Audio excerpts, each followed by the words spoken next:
Bună, dragilor, și bine ați venit la o nouă citire. De această dată te invit la o citire generală, în cadrul căreia vreau să văd ce mesaje are Universul în acest moment să-ți transmită când tu ai intrat pe acest videoclip. Din momentul acesta, pentru următoarele 24 de ore. Să vedem. Am un pachet nou de cărți pe care vreau să-l împărtășesc cu tine. Ok. A început citirea. La baza pachetului avem 6 de cupe, 7 de cupe, 8 de cupe. Da? Simt eu aici că este un moment în care te bucuri de ceva foarte mult, exact ca un copil mic. Poate să fie și un moment în care ai legătură aici foarte puternică cu un suflet pereche, dar și cu trecutul tău. Mai văd și o zi de naștere a unei persoane și un cadou care se oferă, dar poate să fie ceva mai mult simbolic, da? Mai simt aici și faptul că, nu știu, cuiva îi este dor de tine, da? Cuiva este dor de tine. Văd aici foarte multe emoții, foarte multă împlinire, foarte multă mulțumire. Da? Ești într-o perioadă în care, așa cum am zis, parcă ești dominat de emoții. Unii poate aveți legătură cu zona copiilor sau cu persoane mai tinere. 8 de spade în acest moment. 8 de spade înseamnă un blocaj în care este posibil să te afli, dar înseamnă și un moment în care poate ești prins pe zona profesională și atunci nu ai timp să te bucuri de partea aceasta personală, de partea vieții tale, de suflet. Mai văd aici o oarecare obsesie a cuiva în legătură cu dragostea sau în legătură cu o prietenie, da? Și apoi avem 7 de spade. Ok, 7 de spade înseamnă cineva care trădează, cineva care minte. Este cineva care se sustrage din această situație.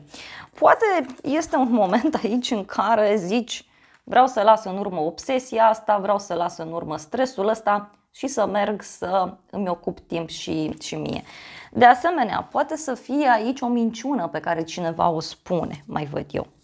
Hai să vedem 8 de spade, ce vrea să zică. Și acesta este un nou pachet de tarot. Cred că e a doua oară când îl folosesc, dar l-am folosit doar pe acest canal, pe Stars Tarot. Asul de monede, magicianul. Da, aici poate să fie vorba despre cineva care a încercat să-ți ofere ceva. Poate să fie vorba și despre faptul că cineva se simte blocat, tocmai pentru că nu primește această dovadă palpabilă, fizică, dar poate să însemne și un nou început care se desfășoară aici în fața ta, dar pe care poate nu îl vezi. Da? Deci tu vrei neapărat această dovadă, vrei neapărat acest lucru, altceva nu există.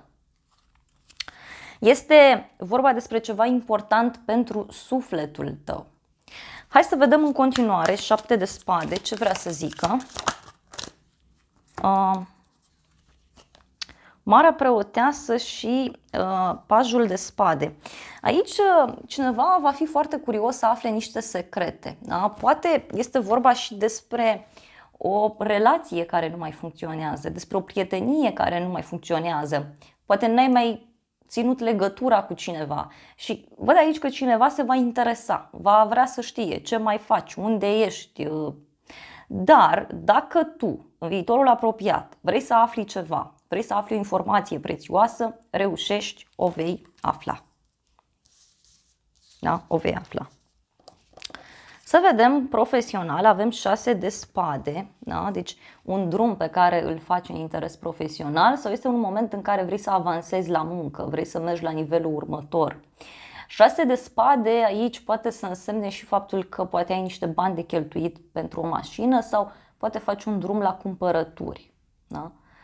Ce mai văd este că poți aștepta un răspuns de undeva de la drum, legat de muncă sau legat de bani. 5 de spade. Ei, 5-ul ăsta de spade înseamnă ca o nedreptate pe care cineva o face, dar și un moment în care cineva aici își urmărește propriul interes. Cineva profită de o poziție în care se află.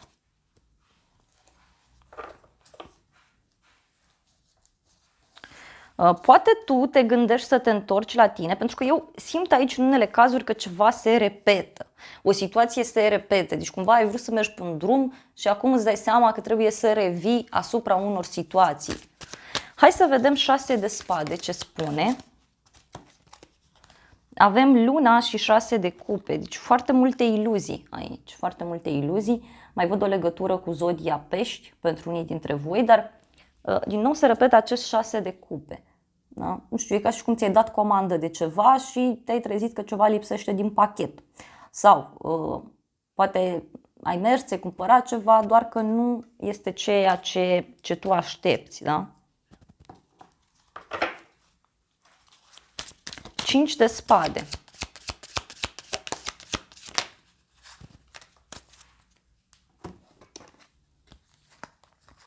Avem 8 de bâte, 8 de spade și regele de spade. Aici poate să fie un blocaj legat de un șef, dar pentru unii dintre voi v-aș sfătui să fiți puțin atenți pe zona legală sau pe zona persoanelor cu uniformă. Este vorba aici despre o persoană care este puțin încăpățânată sau zgârcită, da? Cineva care nu este deschis sau deschisă în fața unor schimbări. Puteți să aflați aici despre o veste în legătură cu o persoană care, știu, este cam obsesivă. Poate să fie o persoană din viața privată. În unele cazuri, simt aici să transmit că e bine să vă concentrați mai mult și pe partea profesională sau pe partea financiară a vieții. Pentru că aici, nu știu, e ca și cum îți sare ceva din atenție. Da? Văd în viitorul apropiat o legătură cu o persoană foarte încăpățânată. Da? Încăpățânată. Mai vreau o carte.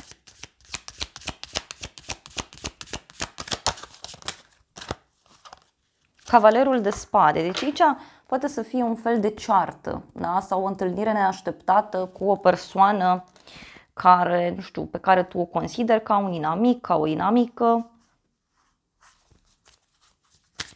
Mai vreau o carte. 8 de monede. Da.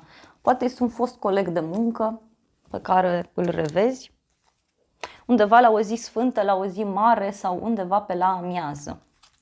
Hai să vedem surpriza pentru tine. Regina de monede. Surpriza vine de la o persoană din zodie de pământ, Taur, Fecioară, Capricorn, dar tot surpriza aici poate să vină și poate avea legătură cu banii sau cu zona materială. Apoi avem Cavalerul de monede. Da? Surpriza este, uite, o întâlnire cu o persoană dragă ție. Poate te întâlnești cu un coleg, cu o colegă, poate te întâlnești cu un prieten foarte bun. Însă ce văd eu aici este foarte multă stabilitate, este foarte multă abundență. Da? Ceva care este foarte sigur.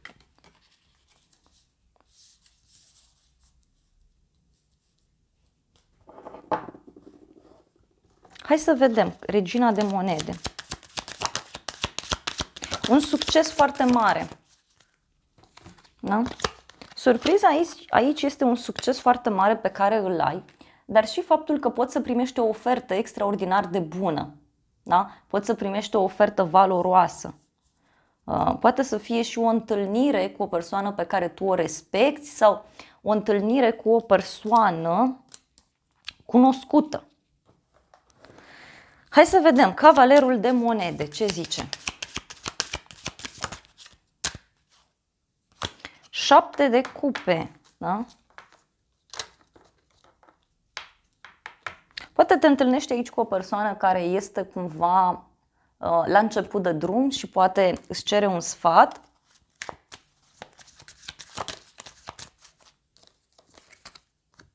Cinci de monede. Ei, surpriza aici poate să vină și de la o persoană care are probleme financiare. Da?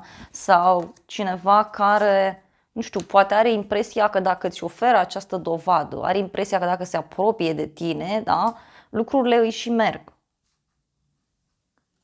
Da, poate să fie o persoană aici care are niște gânduri mai puțin plăcute sau are un interes financiar. Are un interes financiar. E ca și cum te întâlnești cu o persoană și omul ăsta fie are probleme de sănătate, fie, nu știu, e supărat, e în altă lume, parcă, nu știu, a consumat ceva, a făcut ceva, deci tare, tare ciudat. Cavalerul de bâte. Da, surpriza este că cineva aici va încerca să întreacă măsura cu tine, da? Cineva va încerca să te contacteze, să încerce să se apropie de tine mai mult. Pentru că, uite, avem cavalerul ăsta de cupe, care înseamnă o propunere de dragoste. Ia să vedem ce zice tarotul meu.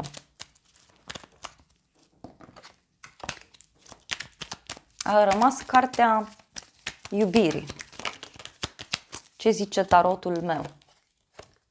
Uite, o pierdere, o pagubă și un noroc. Asta e surpriza.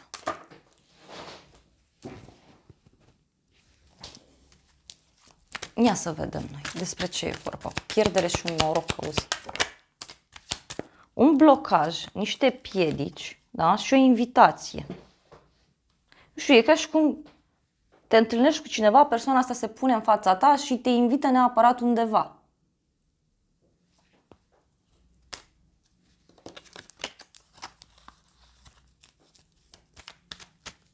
E o revedere cu o persoană care poate are niște probleme.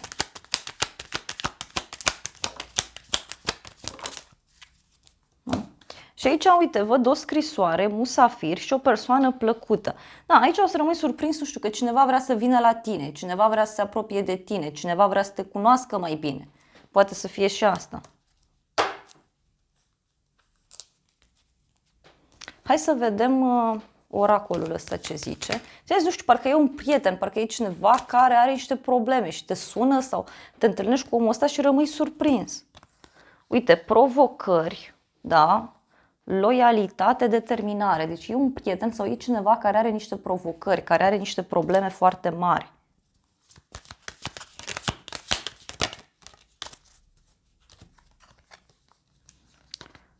Cineva care trece prin niște schimbări foarte mari, da? Prin niște schimbări foarte mari. Poate este cineva care are un dușman aici. Sau atenție tu la un dușman, la cineva care are un interes. Da? Și uite, deci, repet, tu aici vei rămâne surprins de un mesaj, de o schimbare a cuiva, o schimbare de direcție. Avem gelozie, sfârșit, nou început, luptă. Na, și văd și o scenă de gelozie aici pentru cineva. Bun. Dragilor, acestea au fost previziunile de această dată. Mai vreau totuși un mesaj din acest oracol. Deci, din nou, mesaje, comunicare. Da, aici eu cred că tu primești un mesaj, un apel telefonic, un e-mail, da? Fie de la cineva din casă, din familie, fie cineva care vrea să-ți vină în casă, cineva care vrea să se apropie de tine. Da?